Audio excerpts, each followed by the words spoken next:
नमस्कार दोस्तों, आप सभी का स्वागत है आपके अपने YouTube चैनल दृढ़ता पर। जैसा कि दोस्तों आप सभी को पता है कि सुबह के 10 बज चुके हैं और मैं कौशल गुप्ता का फिर से हाजिर हूं आप सभी लोगों के सामने यहाँ पर यूपीपीसीएस और आरओ जी भैया, जो यहाँ पर यूपीपीएससी द्वारा यहाँ पर आयोजित होने वाला है, दोनों की तारीखें भी बताई जा चुकी हैं। हर बीतता दिन आपके सपनों के नजदीक आपको लेके जा रहा है, लेकिन उस सपने तक पहुंचने के लिए आपको दो चीजों की जरूरत है। वो क्या है? अपने आप में अपनी दृढ़ता को बनाए रखना कि हम अधिकारी बन के निकलेंगे। उसके लिए मेरे इस चैनल को सब्सक्राइब करिए, यहाँ पर पढ़ते रहिए।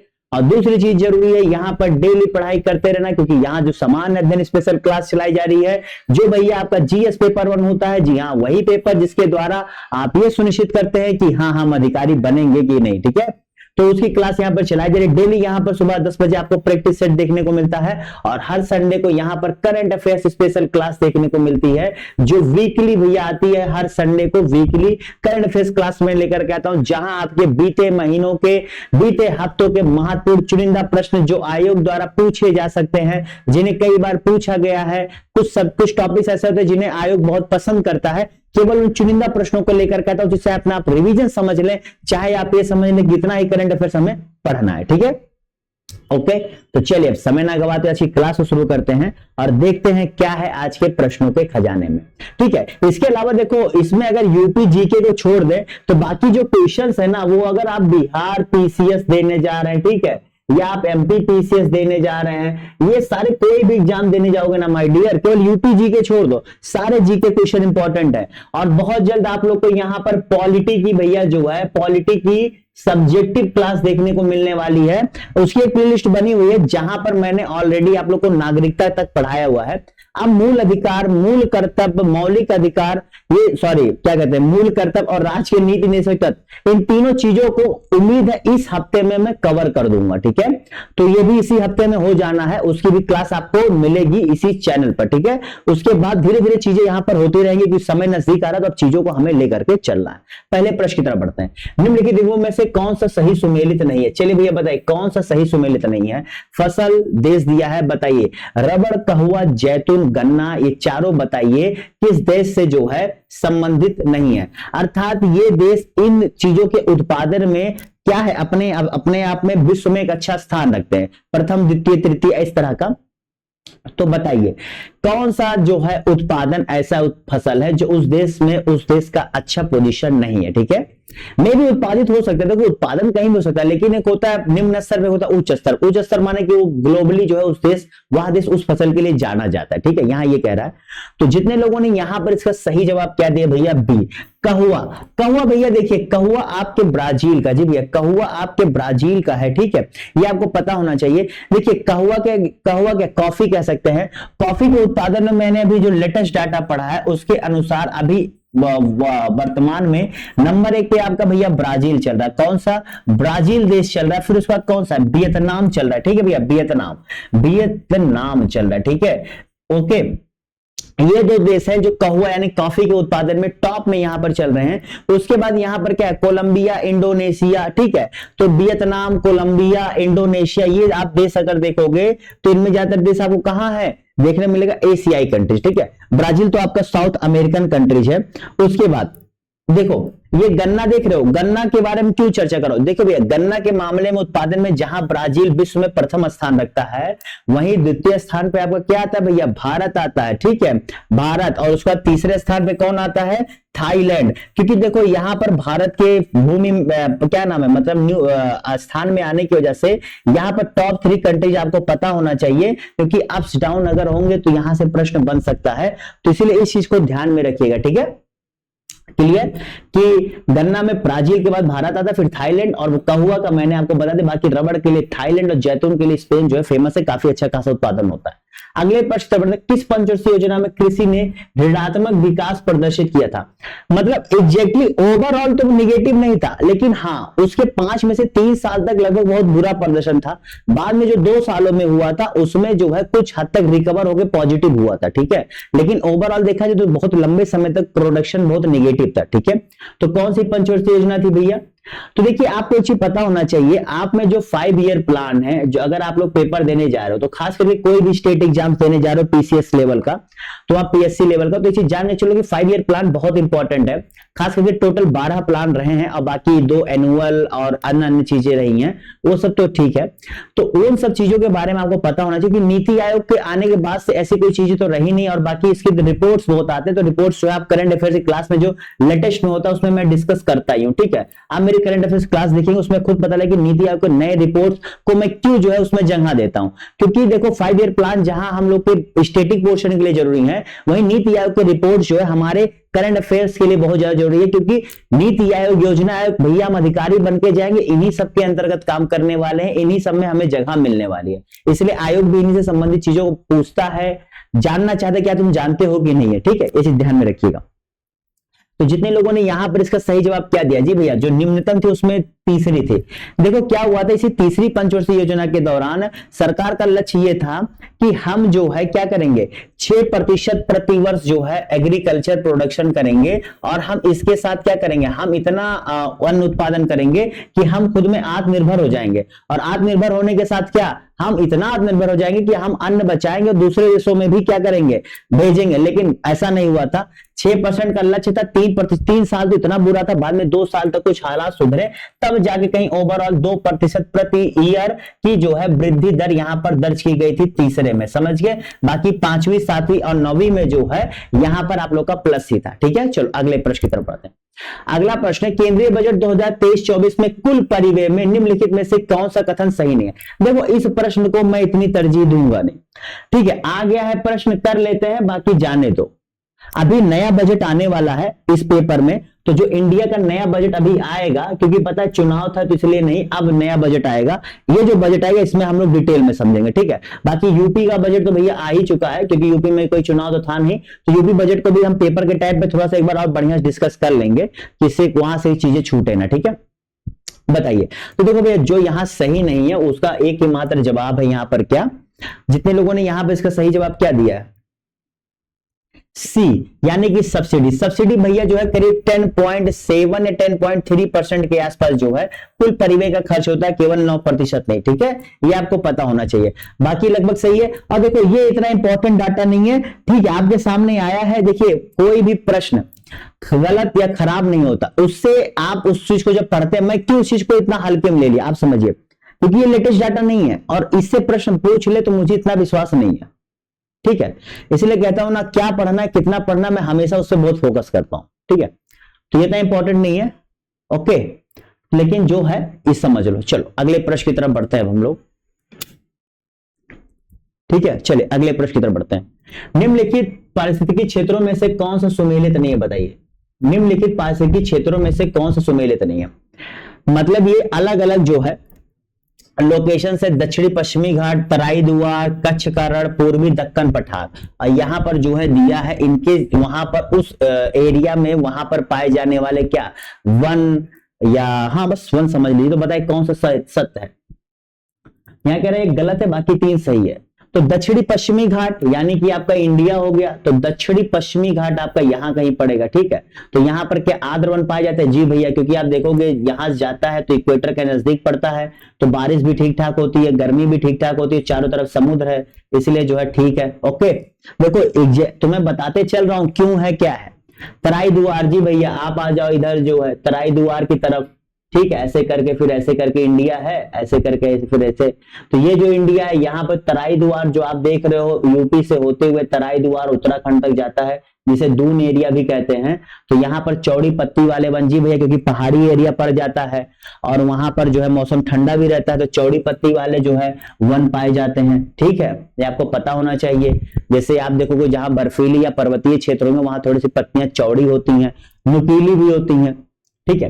उसे कच्छ का रण, जी भैया बिल्कुल सही है, घास का प्रदेश। तो यहाँ पर जब 3 सही तो अपने आप पता लगे पूर्वी दक्कन पठार।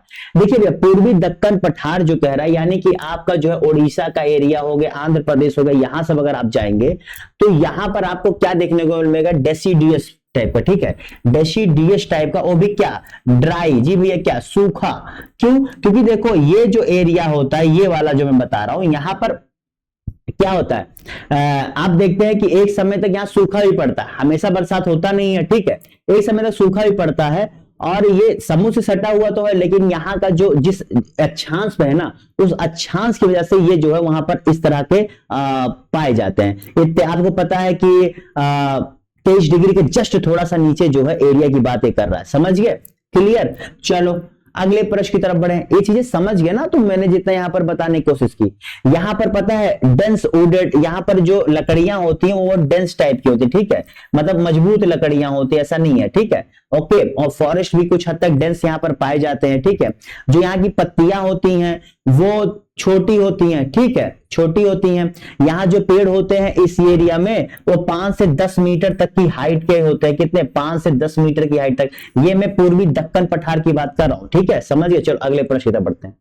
निम्नलिखित युग्मों में से कौन सा सही सुमेलित है, बताइए। इन चारों में से कोई एक है जो सही है, बाकी 3 गलत है, बताओ इसका सही जवाब क्या होगा, फटाफट जवाब दीजिए। चलिए भैया जवाब देते रहिए, फटाफट बताइए क्या होगा।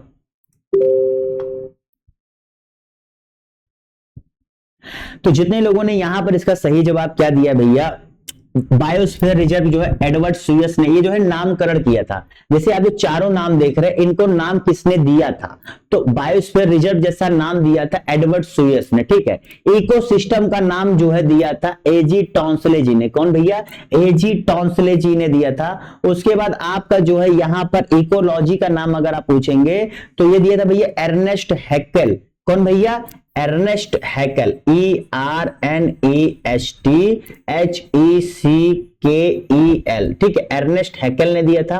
और जैव विविधता जो तुम देख रहे हो बायोडाइवर्सिटी, इसको अगर मैं पूछूं किसने दिया था, तो वाल्टर जी रोशन। ये बहुत बार पूछा भी गया, ठीक है, ये मैंने कई बार कराया भी है, वाल्टर जी रोशन। अब देखो भैया यहां पर अब मैं जब 1400 प्लस प्रश्न करा चुका हूं तो कहीं ना कहीं ये चीज को तुम्हें अंदाजा हो सकता है ना कि कई प्रश्न तो ऐसे होंगे जो कहीं ना कहीं रिपीट होंगे, कहीं ना कहीं जो है उनको कई बार चर्चा किया जा चुका होगा, ठीक है। तो उम्मीद करता हूं कि जितनी क्लासेस कराई गई अगर आपके पास जब भी समय हुआ करे ना तो आप उस समय में उन पुरानी क्लासेस को पढ़ लिया करें। और हर क्लास इंपॉर्टेंट है मेरी, चाहे आज हुई चाहे पहले हुई, क्योंकि देखो ये जो जीके है ये जीके तुम्हें आएगा यही में से, चाहे तुम इस चीज को आज समझो चाहे कल समझो। करंट अफेयर्स की स्पेशल क्लास चलाता हूं जो वहां पर आप उसे भी पिछला पढ़ सकते हो। बहुत लोग होते हैं नया पढ़ेंगे, देखो नया पढ़ोगे ठीक है, लेकिन नया पढ़ने में क्या है ना, जैसे मैं नया पढ़ाऊंगा तो मुझे सारी चीजें लेकर के आनी पड़ती है। तो जो पुरानी मैंने पढ़ा दिया है वो आपके ऐसा नहीं कि काम की नहीं है, नया तो लेकर के आऊंगा, लेकिन धीरे धीरे जो मैं इतना पढ़ा सकता हूं वो कम समय में इतना तो नहीं पढ़ा पाऊंगा क्योंकि समय नहीं होगा, तो कहीं ना कहीं मुझे शॉर्ट करना पड़ेगा। तो हो सकता है उसमें से शॉर्ट करने में, मैं खुद कहता हूं कि शॉर्ट करने में मैं कितना भी दिमाग लगाऊं कुछ जरूरी चीज छूट सकती है, क्योंकि आयोग का पेपर मैं तो नहीं बना रहा हूं ना, मैं एक गेस करता हूं कि ये पूछ सकता है, ये आ सकता है। तो उसके लिए आपको क्या जरूरी होती है, उस चीजों को पढ़ते रहिए नियत पे, ठीक है। चलो अगले प्रश्न की तरफ बढ़ते हैं। सूर्यास्त तथा सूर्योदय समय सूर्य के लाल रंग का प्रतीक होने का कारण क्या है। वेरी वेरी जी क्वेश्चन यार, बताओ। क्लास 10th का लड़का ये सब जवाब देता है, आप लोग तो यार उससे बड़े हो चुके हो और उससे बड़ा काम करने जा रहे हो। क्यों, जिस दिन अधिकारी बन के आओगे उस दिन क्लास 10th के लड़के तुम्हारे घर पे उनके पापा आएंगे, बेटा बताइए अब क्या करें, कुछ समझ नहीं आ रहा है, इसका क्या किया जाए, घूमता रहता है, पढ़ता नहीं है, क्रिकेट खेलता है ये सब आप लोगों ने सुना है कि नहीं घर वालों से। तो जितने लोगों ने क्या स्कैटरिंग ऑफ लाइट, प्रकाश का प्रकीर्णन जवाब दिया वो सही कहला है। आपको पता है कि जो लाल वाला रंग होता है ना उसकी वेवलेंथ ज्यादा होती है, वेवलेंथ ज्यादा होने की वजह से हमें आंखों से दिखाई देता है, जिसे वायलेट का सबसे कम होता है, वायलेट बैगनी का सबसे कम होता है, इसीलिए क्या होता है हमें सही दिखाई नहीं देता। जो रेड का होता है उसकी वेवलेंथ ज्यादा होती है इसलिए हमें सही से दिखाई देता है, और प्रकाश का प्रकीर्णन प्रभाव वहां पर होता है, इसी वजह से क्या हमें वो लाल रंग का दिखाई देता है, ठीक है। चलो अगले प्रश्न, एक सुरंग में 100 वाट क्षमता वाले 5 बल्ब लगातार 20 घंटे तक अगर जो है जल रहे तो संपूर्ण विद्युत खर्च कितना आएगा, मतलब कितना खर्च आएगा, बताइए इसका सही जवाब क्या होगा। क्या सर रीजनिंग, अरे देखिए बताइए, 1 यूनिट, 2 यूनिट, 10 यूनिट, 20 यूनिट, बताइए इसका सही जवाब क्या होगा। देखो भैया बहुत ही आसान सा प्रश्न है, पहले देखो क्या कह रहा है, 100 वाट का है, ठीक है, कितना बल्ब है, 5 बल्ब है, तो कितना हो गया 500 वाट हो गया, यानी कि क्या 1 घंटे में 500 वाट जो है बिजली जा रहा है, ठीक है, क्योंकि 1 घंटे में 100 वाट वो खींच रहा है।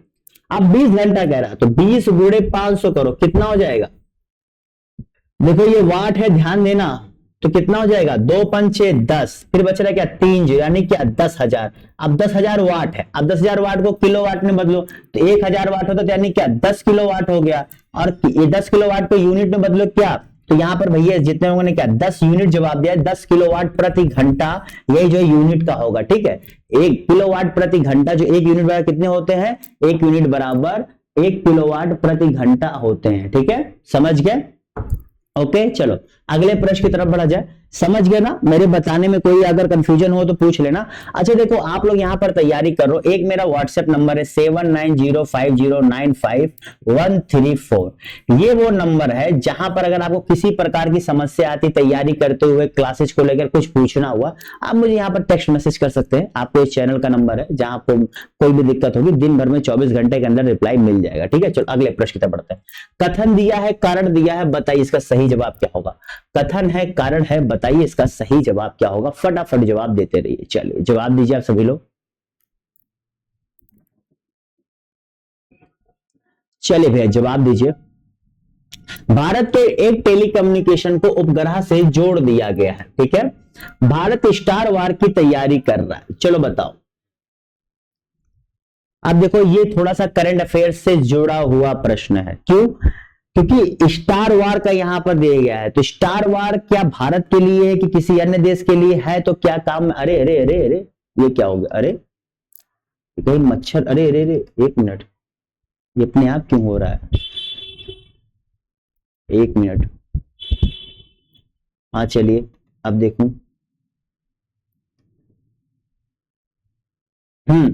चलिए बताइए, बताओ, एक मच्छर ने जो है मामला खरा गड़बड़ सा कर दिया। चलिए बताइए क्या होगा। तो देखो भैया, यहां पर इसका सही जवाब क्या होगा, सी। ए सही है परंतु आर गलत है। क्या ए सही है परंतु आर गलत है।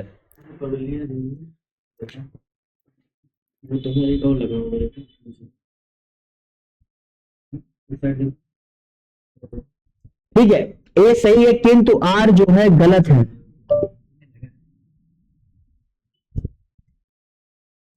ये सही है किंतु वार गलत है। क्यों? क्योंकि भैया स्टार वार जो है ये यूएसए, किसके द्वारा भैया, यूएसए द्वारा किया जा रहा है। अब बात देखो सही है, जो टेली कम्युनिकेशन हम लोग करते हैं वो सैटेलाइट के द्वारा ही तो चलता है। अभी जो है विश्व भर के सैटेलाइट जो आपके हैं, अगर कहा नहीं जाता है कि अगर सैटेलाइट जो आसमान में है, अगर वहां पर उनमें कोई भी प्राकृतिक वजह से उनको नुकसान हो जाए किसी भी तरीके से, तो पूरा सैटेलाइट कनेक्शन और पूरा जो है क्या नाम है हमारा काफी कनेक्शन टूट जाएगा। मतलब हम लोग फिर से वो पाषाण युग की तरफ में पहुंच जाएंगे। ठीक है, तो ये बात सही है, टेलीकम्युनिकेशन कोई भी कर रहा हो तो हम उपग्रह के जरिए ही करते हैं, तो ये बात सही है। लेकिन इसका जो कारण दे रहा है ये गलत है, इसलिए यहाँ पर सही जवाब क्या, सी हो जाएगा। ठीक है, अब स्टार वार क्या, यूएसए को जो मैंने बताया, जो नासा द्वारा किया गया है, आपको होमवर्क के रूप में करना है। मैं जानबूझ के नहीं बता रहा हूं क्योंकि आप लोग को पता नहीं है, तो इसके बारे में जानो। ठीक है, निम्न तापीय इंजनों का प्रयोग होता है, यानी कि क्या कहेंगे, लो टेम्परेचर। जी भैया, लो टेम्परेचर इंजन का प्रयोग कहां होता है, बताइए इसका सही जवाब क्या होगा।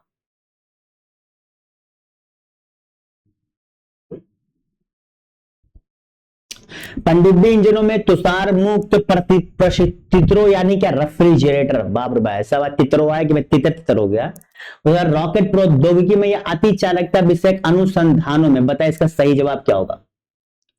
इन चारों में से इसका सही जवाब क्या होगा। तो भैया आप लोग को पता होना चाहिए, बहुत ही सुंदर प्रश्न था। रॉकेट प्रौद्योगिकी में भैया लो टेम्परेचर, आप लोग क्रायोजेनिक इंजन जानते हो, क्रायोजेनिक रॉकेट इंजन, इसमें भैया क्या होता है ना, लो टेम्परेचर पर जो है, जो ऑक्सीडाइजर और गैस होते हैं, जो लिक्विड में जो है क्या होता है, स्टोर होते हैं लो टेम्परेचर पर। ठीक है, तो इसमें लो टेम्परेचर पर जो है ये लिक्विड और जो ये आप गैसियस देख रहे हैं ऑक्सीडाइजर, ये स्टोर होते हैं, उस पर काम करते हैं। तो ये बहुत ही इंपॉर्टेंट प्रश्न है, ये आप एप्लीकेशन बेस्ड है, वेरी वेरी इंपॉर्टेंट प्रश्न होगा। अगर आप लोग को नहीं पता तो जान गए, और जान चलो ऐसे प्रश्न आ जाते हैं और आप लोग इन्हीं सब क्लासेज ना करने की वजह से गलती कर देते हैं। यार मैं आपसे बार बार कहूं, आपको जीवन में कुछ नहीं करना है, बहुत छोटी सी काम है, 30 मिनट की 35 मिनट की एक प्रैक्टिस क्लास डेली होती, उसे करते रहो। आप अपना जो पढ़ रहे हो उसे डेली पढ़ते रहो। मैं ये नहीं कहता हूं कि तुम बस मेरी क्लास करो, नहीं, तुम ये पढ़ लो फिर अपना पढ़ते रहो, जो तुम पढ़ना चाह रहे हो, करंट अफेयर्स लेके आ रहा हो वो पढ़ लो। मतलब अपनी पढ़ाई के साथ साथ ये क्लासेस देखते रहो, क्योंकि मेरे क्लासेज में तुम्हें एक फायदा मिलेगा, चुनिंदा चीजें लेकर के आता हूं। मैं आपका एक एक सेकंड कीमती हो, ये मेरी कोशिश होती है। इसलिए मेरे चैनल पे आप क्लासों का बाहर नहीं देखेंगे कि दिन भर में 4 क्लास चले, 5 क्लास नहीं। जरूरी, इंपॉर्टेंट, क्या कहते हैं, प्रोडक्टिव, ये मेरा लक्ष्य होता है। ठीक है, जरूरी इंपॉर्टेंट आप कहोगे सर एक ही बात है, हाँ एक ही बात है। चलो अब देखो कौन सा सुमेलित नहीं है। तो जितने लोगों ने यहाँ पे इसका सही जवाब किया था, जेम्स वाब, एजीबेल, बेर, परकिश, तो बताओ। तो बहुत ही आसान यार, पेनिसिलिन की खोज इसने नहीं की थी, तो देख के पता लग जाए। ठीक है, पेनिसिलिन जो था, पेनिसिलिन की खोज भैया किसने की थी, आपके अलेक्जेंडर फ्लेमिंग ने की थी। ठीक है, अलेक्जेंडर फ्लेमिंग ने की थी। जे परकिंस जी ने जो है रेफ्रिजरेटर की खोज की थी। ठीक है, रेफ्रिजरेटर की खोज की थी आपकी किसने, आपके जे परकिंस जी ने। और पेनिसिलिन की खोज यहां पर किसने की थी, आपके फ्लेमिंग, अलेक्जेंडर जे फ्लेमिंग, जो मैंने कई बार इसी क्लास में यहां पर चर्चा किया हुआ है। जबकि हो सकता है ये 3 नाम पहली बार आए हों, मतलब जो यहां पर गलत है ना, इसमें मैंने कितनी बार चर्चा किया हुआ है। मैं बता दूं, अगर मैं यहां पर 14 से 10 क्वेश्चन करा रहा हूं ना आज की डेट में, तो इसमें से मैं कहता हूं अब जब क्वेश्चन आते हैं तो डेली प्रैक्टिस क्लास में से कम 50%, 60% क्वेश्चन ऐसे होते हैं जो रिपीट मोड पे चल रहे होते हैं। मतलब कहीं ना कहीं आपको एक बार पढ़ा दिया जा चुका, इस मोड पे चल रहे होते हैं। ठीक है, चलिए अगले प्रश्न की तरफ बढ़ते हैं। निम्नलिखित क्षेत्रों में से कौन सा विटामिन एवं उसकी कमी से होने वाला रोग है और वो सही सुमेलित नहीं है। मतलब रोग है और विटामिन का नाम दिया, लेकिन वो दोनों एक दूसरे के सुमेलित तरीके से नहीं है, ये पूछना चाह रहा है। बताए इसका सही जवाब क्या होगा। चलिए भैया, आपको पता है यहां पर जो कैल्सीफेरॉल होता है, कैल्सीफेरॉल क्या होता है भैया, विटामिन डी का नाम होता है। फिर आपका जो यहां पर नियासिन होता है, विटामिन B3 का नाम होता है। फिर कोबालामिन जो है आपका विटामिन B12 का होता है। ठीक है, और राइबोफ्लेविन आपका विटामिन B2 का होता है। ठीक है, तो ये सारी चीजें B2, B12, B3 और विटामिन डी। तो अब आप बताओ इसका सही जवाब क्या होगा। अब आप लोग अगर अभी भी नहीं बता पाए तो हद, इसका सही जवाब क्या है, डी। क्योंकि जो राइबोफ्लेविन विटामिन 2 है, इससे आपका क्या, एनीमिया भैया, क्या एनीमिया बीमारी, जिसे क्या कहते हैं, खून की कमी से होने वाला रोग, जो महिलाओं में ज्यादा पाया जाता है। ठीक है, समझ गए। चलो अगले प्रश्न की तरफ बढ़े। अगला प्रश्न है कि अणु दिया है, उनकी उपस्थिति पूछ रहा है। ठीक है, बताइए ये जो विटामिन है, ये सारी चीजें, इनकी इसकी जो है उपस्थिति किस जो है किस में होती है, बताइए इसका सही जवाब क्या होगा। ठीक है, चलिए जवाब दीजिए। आपको यहाँ मेल करना, यहाँ ऑप्शन देख लो, यहाँ पर आपको मेल करना। ठीक है, बताइए 2 4 1 3 2 1 3 4 4 1 2 3 3 4 2 1, बताइए इसका सही जवाब क्या होगा। फटाफट जवाब दीजिए।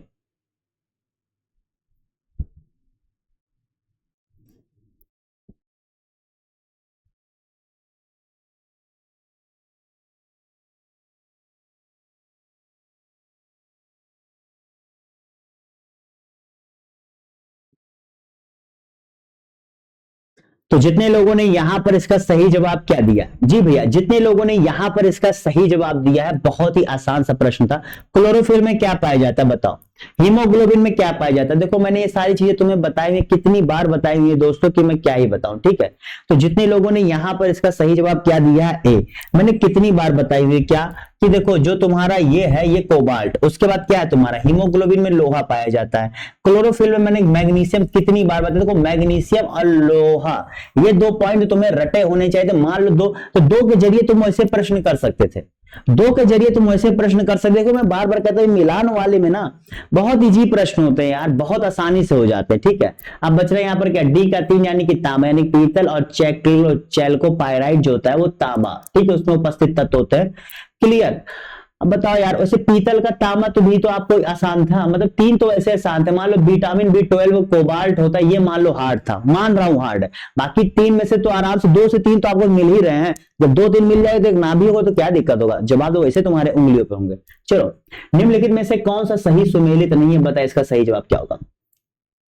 मैं जब भी ये क्लास कराता हूं तो मेरा हमेशा लक्ष्य एक होता है कि जो बच्चे हैं ना वो पढ़ें और रिवीजन करें। इसीलिए मैं हर क्लास में बोलता हूं कि please make a note, short notes during my class and after my class please repeat it minimum 1 time. If you are doing it twice then very very very good without any doubt. Okay, तो बताओ इसका सही जवाब क्या होगा।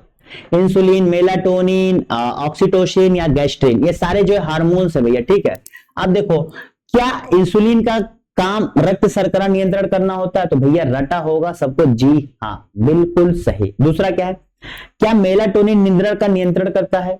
तो आपका जवाब होगा हाँ या ना। हाँ बिल्कुल। तीसरा कह रहा ऑक्सीटोसिन, स्तन ग्रंथि से दुग्ध का निस्सरण। ऑक्सीटोसिन के बारे में मैंने कितनी बार क्लास में आप लोग को बताया हुआ है, ठीक है। ऑक्सीटोसिन इसे क्या कहते हैं? इसे लव हार्मोन भी कहते हैं, ठीक है, जो बच्चों को दूध जो है पिलाते समय ये निकलता है। ये आपका गलत है भैया, तीनों से तो गैस्ट्रिन आपका गलत है। देखो ये गैस्ट्रिन क्या करता है ना, जो आपकी बॉडी में HCl बनता है, जो पेट के थ्रू होकर के निकलता है, उसको जो है ये क्या करता है, नियंत्रित करता है, ठीक है। ओके समझ गए। तो बस ये जान के चलो कि गैस्ट्रिन आपके बॉडी में HCl जो ना बने, कम बने जो आपके पेट में, और उसको जो है नियंत्रित करने का काम गैस्ट्रिन हार्मोन के द्वारा किया जाता है, ठीक है, समझ गए। चलो अगले प्रश्न की तरफ बढ़ते हैं। कासी लालिमा निम्न में से किस फसल की प्रजाति है? चलो बताओ भैया, काशी नाम आ रहा है, काशी कहाँ है पता है ना? हमारे यूपी में। आ रहा हिले पटला हिले, और क्या है? अच्छा काशी नहीं है ना उसमें, काशी भी आता है शायद उस गाने में यार।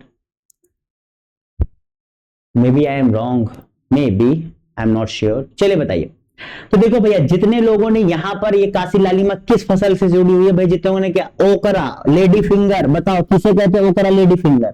जितने ने क्या भिंडी जवाब दिया, सही कर ले जी भैया। भिंडी की एक फसल है, उसका नाम है, इसे अगर देखेंगे एग्जैक्टली कैसे लिखा जाता है तो VROR, क्या भैया? VROR157, ठीक है, VROR157 ये जो है इसको इस हिसाब से बनाया गया कि ये समर में यानी गर्मियों में खरीफ की फसल के दौरान जो है ये उत्पादित किया जा सके। इसे आपके बनारस में ही जो है IIVR जो एक इंस्टीट्यूट है वहां पर 2019 में जो है इसको डेवलप किया गया था, ठीक है। तो ये बनारस में आपको हुआ, इसीलिए वहां से होने की वजह से नाम काशी रख दिया, काशी लालिमा। और इसका अगर पूछा जाए कि VROR किस फसल के लिए एक जो है नाम है, तो आपका क्या होगा? ओकरा लेडी फिंगर भिंडी, जो कहां आपके IIVR बनारस में जो है तैयार किया गया था और आपके यूपी में है, ठीक है। इसे स्पेसिफिकली यूपी के लिए डेवलप ही किया गया कि यूपी के जो क्षेत्र है वहां पर इसको कैसे उगाया जा सके, ठीक है। क्योंकि आपको मैंने बार बार कहा है कि एरिया बहुत डिपेंड करता है खेती के लिए। चलो अगले प्रश्न की तरफ बढ़ते हैं।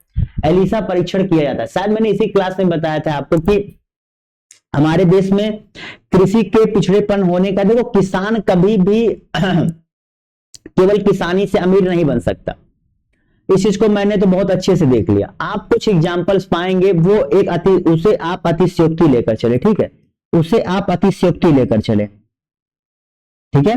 लेकिन अगर मैं सच्चाई कहूं तो सच्चाई में कोई भी किसान केवल खेती से अमीर नहीं बन सकता, इस चीज की तो मैं गारंटी ले सकता हूं। क्योंकि किसान कभी मुनाफे की चीज है ही नहीं, किसानी करने वाला कभी मुनाफे के लिए किसानी करता ही नहीं है। किसानी करने वाला या तो मजबूरी में कर रहा होता है या अपने जीवन को जीने के लिए कर रहा होता है, ठीक है। अगर जिस दिन किसान अपना मुनाफा देख के किसानी करने लगे तो मैं कहता हूं लगभग 70 से 80% किसान लोग किसानी छोड़ देंगे। मैं गांव में बैठा था, ऐसे ही चर्चा कर रहा था, तो किसी दादाजी ने मुझसे कहा देखो बेटा, हम लोग तो जैसे भाई बनिया इंसान है, कहा जिस दिन अगर किसान बनिया बन गया ना, उस दिन देश का हर बनिया जो है गरीब बन जाएगा। उन्होंने सीधा यही लैंग्वेज कहा था। मैंने कहा क्यों? कहा देखो जिस दिन अगर हम अपने फसल के दाम और सभी चीजों को रेट भाव करके हम शोषण के खिलाफ इकट्ठा हो गए ना, तो उस दिन जान के चलो कि महंगाई भी उस हिसाब से बढ़ेगी। बहुत सारी चीजें उन्होंने गिनाई थी, खैर क्लास लंबी हो जाएगी, एक अलग टॉपिक हो जाएगा। मतलब उन्होंने जिस चीजों को मुझे गिनाया था, मान के चलो अभी गेहूं का फसल 2300 रुपया है, सब 2300 रुपया पाने लग जाए, तो जो बिचौलिए होते हैं, जो गल्ला कमाने वाले होते हैं, उन सबका कहां जाएगा? तो 2300 में, अब मार्केट में फिर 2300 में अगर गेहूं है तो अगर 2500 का पहुंचेगा तो महंगाई बढ़ेगी ना। तो उन्होंने कहा कि ये बस किसानी चलने वाली चीज है, इसमें हम केवल मुनाफे पर नहीं कर सकते, ठीक है, ये बस चल रहा होता है। तो चलो भैया, एलिसा टेस्ट जितने क्या एड्स पहचानने के लिए जवाब दिया वो सही कर ले, ठीक है। इसका जो है एड्स का एलिसा का फुल फॉर्म होता है एंजाइम लिंक्ड इम्यूनोसॉर्बेंट एसे, ठीक है। ई फॉर क्या होता है? एंजाइम। एल फॉर क्या होता है? लिंक्ड। आई फॉर क्या होता है? इम्यूनो। और एस फॉर क्या होता है? एसे, ठीक है, यहां पर था एंजाइम लिंक्ड इम्यूनोसॉर्ब एसे, ठीक है, ओके, इम्यूनोसॉर्बेंट एसे, ओके।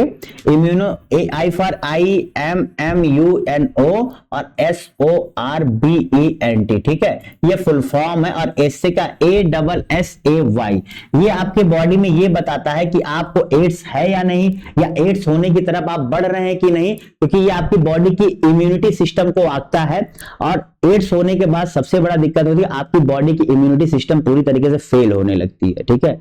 जो आप किसी भी चीज से, आपकी बॉडी को पता है डेली जीने के लिए भी आपको बीमारी हो चाहे ना हो तब भी आपके अंदर इम्यून सिस्टम होना चाहिए। अगर आपके अंदर इम्यून सिस्टम नहीं, आप डेली भी जिंदा रह नहीं पाएंगे, ये जान के चलो। चलो अगले प्रश्न की तरफ बढ़ते हैं। अगला प्रश्न, निम्नलिखित में से कौन सा सही सुमेलित नहीं है बताइए। नहीं है पूछ रहा, बताइए। क्वेश्चन नंबर आज का 16वां है, बताइए। स्वप्रतिरक्षित शोध बताइए, चारों का देख पढ़िए, जवाब दीजिए। इसलिए मैं प्रश्नों को नहीं पढ़ता हूं, क्यों? क्योंकि उसका एक ही रीजन होता है, अगर मैं प्रश्नों को पढ़ूंगा तो हो सकता है आप भी पढ़ रहे हो, मैं भी पढ़ रहा हूं, आपको डिस्टर्ब हो ना। आप पढ़िए, आप करिए, क्योंकि वहां पेपर में आप ही पढ़ेंगे, आप ही करेंगे, तो वो आदत डालो जो आपके बेनिफिशियल हो, ठीक है। वहां ना मैं रहने वाला हूं, इसलिए मैं कोशिश करता हूं पहले तुम लोग पढ़ के जवाब दे दो, फिर मैं देता हूं, जिससे ये जानो कि सही है कि गलत है। इसलिए मैं उस स्पीड पे क्लास कराता हूं जिस स्पीड में तुम्हें वास्तव में क्या पेपर में तुम कर ले जाओ। तो जितने लोगों ने यहाँ पर इसका सही जवाब क्या दिया है भैया, यहाँ पर बी दिया है, वो सही कर। आनुवांशिक रोग, क्षय रोग नहीं भैया, क्षय रोग को ट्यूबरक्लाइसिस कहते हैं। ट्यूबरक्लाइसिस कभी भी क्या नाम है, जेनेटिक इनहेरिटेड रोग नहीं है, ठीक है। आपको पता है कि क्षय रोग जो है किसे एक जो है क्या कहते हैं, बैक्टीरिया द्वारा होता है, माइकोबैक्टीरियम ट्यूबरक्लोसिस कहते हैं, उसके द्वारा होता है, तो ये आपको पता है ना। चलो अगले प्रश्न की तरफ बढ़ते हैं। निम्नलिखित में से भारत के किस राज्य से कर्क रेखा नहीं गुजरती। चलो भैया, कर्क रेखा पर मैंने 2-3 बार प्रश्न कराया हुआ है, ये बताया है कि 8 राज्यों से भारत के होकर के गुजरती है, ठीक है। और वो 8 राज्य कौन से, मैंने कई बार जिक्र किया, तो बताओ कौन सा वह राज्य है जिससे होकर के नहीं गुजरती, बस आपको जवाब देना, बताइए। थोड़ा सा दिमाग पे जोर डालोगे तुरंत जवाब पा जाओगे। बताओ इसका सही जवाब क्या है। तो जितने लोगों ने यहां पर इसका सही जवाब क्या दिया भैया, बिहार। जी भैया, बिहार से होकर के नहीं जाती है, ठीक है। बाकी गुजरात, राजस्थान, मध्य प्रदेश, बंगाल, झारखंड, त्रिपुरा, ठीक है, इन सब से तो होकर जाती है। अगले प्रश्न की तरफ बढ़ते हैं। छत्तीसगढ़ से भी जाती है। सूची 1, भौतिक राशि या इकाइयां। चलो ये तो बहुत अच्छे बार कई बार पूछ लेता है, बेसिक क्वेश्चन। एसआई मात्रा कौन की राशियां क्या है, जो ये क्वेश्चन है, ये जो है यूपी पीसीएस कई बार पूछ लेता है। अन्य स्टेट्स वाले, मैंने कहा ना कि तुम अगर यूपी स्पेशल कुछ क्वेश्चन छोड़ दो, आज तो खैर एक भी अभी तक यूपी स्पेशल क्वेश्चन नहीं आया है, तो आप किसी भी स्टेट्स में जा रहे हो ना, चाहे बिहार पीसीएस की देने की सोच रहे हो, चाहे एमपी का देने की सोच रहे हो, चाहे राजस्थान का देने का सोच रहे हो, सब जगह भैया यही काम में आने वाला, ठीक है। अभी जो मैं सब्जेक्टिव वाइज लेकर आऊंगा ना, वो सब पढ़ लोगे, कोई भी जा करके, बस थोड़ा स्टेट स्पेसिफिक पढ़ने की जरूरत होगी। मैंने एक वीडियो भी बनाया था इसे लेके, 3 कितना बढ़िया चांस था इस बार यूपी पीसीएस वालों के लिए। तो चलो जितने लोगों ने यहां पर इसका सही जवाब क्या दिया है, तो बल का भैया क्या होता है, न्यूटन होता है, ठीक है। आवेग का क्या होता है, न्यूटन प्रति सेकंड होता है। त्वरण का क्या होता है, मीटर प्रति सेकंड। और कृतकार का क्या, जूल होता है। तो ए का क्या कह रहे भैया, डी। ए का चौथा कहां दिया, ए में दिया, इसलिए इसका सही जवाब हो जाएगा, ठीक है। पता होना चाहिए यार, ये तो इतना इजी प्रश्न है। क्लास 10th में शायद 10th में हम लोग जब होते हैं तो पढ़ते हैं, और शायद 11th में इसको रटाया जाता है। शायद 11th में जब हम लोग जाते हैं तो सबसे पहले यही चीज से शुरुआत होती है, पता नहीं। उसके बाद मैंने जब किया था तो ये था, उसके बाद सिलेबस चेंज हुआ है भैया, उतना मुझे आइडिया नहीं, क्योंकि 11th-12th ना मैंने कभी कोचिंग पढ़ाई है, ना मैं कभी ध्यान दिया, जो हो गया उसके बाद आगे बढ़ गया। अभी तो नॉन टेक वालों को पढ़ाता हूं तो ही जानता हूं, बाकी क्या है कैसे अभी तक मैंने 12th की किताब उठा के नहीं देखी कब सिलेबस क्या है। चलो, निम्नलिखित में से कौन सा सही सुमेलित नहीं है। नॉट प्रकाश वर्ष जूल कैलोरी, बताए इसका सही जवाब क्या होगा। नॉट प्रकाश वर्ष जूल कैलोरी। देखो यार, देखते ही जवाब आपके सामने, बताओ मैं क्या ही बोलूं इसमें। इतना आसान प्रश्न भला कोई पूछ सकता है क्या भैया। बी, प्रकाश क्या है, समय मापने की इकाई है कि दूरी। भैया प्रकाश वर्ष जो है दूरी मापने की इकाई है, इससे आसान सा प्रश्न कुछ होगा। अब बहुत बार ये प्रश्न आए और बहुत बार लोग गलती करते हैं। खैर गलती वो करते हैं या तो इसमें पता, गलतियां 2 ही लोग करते हैं, जो जल्दबाजी में पड़ जाता है, जल्दबाजी में गलती कर देते हैं। क्योंकि जल्दबाजी में आपको इजी प्रश्न, मेरे साथ हुआ एक बार पेपर देने गया था, जल्दबाजी में मैंने 10 क्वेश्चन गलत किए थे, और 10 में से 7 क्वेश्चन, मतलब कई क्वेश्चन गलत किए थे, लेकिन मेरा सिलेक्शन नहीं हुआ था 10 क्वेश्चन गलत होने से। और 10 में से 7 सवाल मैंने ऐसे गलत किए थे जो बाद में मैंने कहा कि ये तो यार मैं किसी हालत में गलत कर ही नहीं सकता। बस ठीक है, 3 क्वेश्चन तब भी होता, लेकिन मैंने ये सोचा कि बताओ इस तरह की गलती भी एग्जाम में कोई कर सकता है क्या। तो तब से मैंने चीज सीखा कि ये चीज, इसलिए मैं बार बार कहता हूं पेपर में जाओ रिलैक्स होकर क्वेश्चन पढ़ो। ये मैंने खुद पे अंदाजा बार बार इसीलिए सबको कहता हूं, क्योंकि ये सेल्फ एक्सपीरियंस है, मैंने झेला हुआ, इसलिए बताता हूं। इस टाइम दो, पढ़ो, तब जवाब दो। तो चलो, इसलिए आज का आखिरी प्रश्न भैया, बताइए प्रकाश की तीव्रता के लिए जिस उपकरण का प्रयोग किया जाता है उसे क्या कहते हैं। ठीक है, आज देखो साइंस स्पेशल अच्छे खासे प्रश्न थे, अब बस यही लेवल है आपका, यही लेवल है, इससे ज्यादा पूछता नहीं है। और बाकी करंट अफेयर्स में थोड़ा सा हाई लेवल की जो चीज होती है वहां करा देता हूं, जो करंट अफेयर्स में होता है। बाकी स्टेटिंग में यही पूछता है। करंट अफेयर्स क्लास आप मेरी देखिए, वहां आपके सारे चीजों को, न्यूज, योजना हो गया, विज्ञान हो गया, ऐतिहासिक चीजें हो गई, या पॉलिटी की चीजें हो गई, हिस्ट्री की चीजें हो गई, ज्योग्राफिक चीजें हो गई, हर टॉपिक को कवर करता हूं। कौन सा प्लेस अगर न्यूज में है कि न्यूज बन सकता है वर्ल्ड ज्योग्राफी क्वेश्चन, उसको तक को कवर करता हूं। तो करंट अफेयर्स बहुत ही बड़ी क्लास नहीं, 1 घंटे, सवा घंटे, 1 घंटे ज्यादा तो क्लास कोशिश करता नहीं हुआ है। और बहुत कम प्रश्न, 20-25 प्रश्न, लेकिन वो प्रश्न अगर तुम बैठ के पढ़ लो तो मैं यकीन कहता हूं, यकीन से कह सकता हूं कि अगर तुम उसे पढ़ लिए, एक बार रिवीजन कर लिए, तो मैं फिर इधर उधर भटकने की जरूरत खत्म हो जाएगी। इतना श्योरिटी साथ में कह सकता हूं। चलो भैया, जितने लोगों ने इस आखिरी प्रश्न का यहां पर सही जवाब क्या दिया है, बहुत ही आसान सा प्रश्न था, लक्स मीटर। जी भैया, प्रकाश की तीव्रता मापने के लिए जिस यंत्र का प्रयोग करते हैं उसे लक्स मीटर कहते हैं। तो इसी के साथ आपकी यह क्लास यहां समाप्त होती है। अगर आपने अभी तक मेरे चैनल को सब्सक्राइब नहीं किया तो जरूर जरूर सब्सक्राइब कर दें। लाइक नहीं किया तो भैया लाइक कर दें, क्योंकि ऐसी क्लासेज आपको यहां पर देखने को मिलेगी। और सब्सक्राइब अगर नहीं करोगे तो जो subject wise classes, current affairs classes में ला रहा हूं, वो कैसे देखोगे? उसको देखने के लिए पहली रिक्वायरमेंट है कि आप मेरे चैनल को सब्सक्राइब करेंगे, तभी नोटिफिकेशन जाएगी। कोई भी दिक्कत हो, ये रहा मेरा क्या नंबर 7905095134, जहां पर आप अगर कोई भी प्रकार की दिक्कत आ रही है, कोई भी स्टेट पीसीएस एग्जाम्स को लेकर के, तो आप मुझे मैसेज कर सकते हैं। तो साथ bye bye, tata, see you. फिर मिलते हैं कल सुबह 10 बजे आप सभी लोगों से। तब तक के लिए हैव अ गुड डे। और हाँ, सब्सक्राइब करे बिना मत जाइएगा, वरना जो क्लासेस, महत्वपूर्ण क्लासेस शुरू होने वाली हैं वो आपको मिलने में दिक्कत होगी। ठीक है, बाय बाय।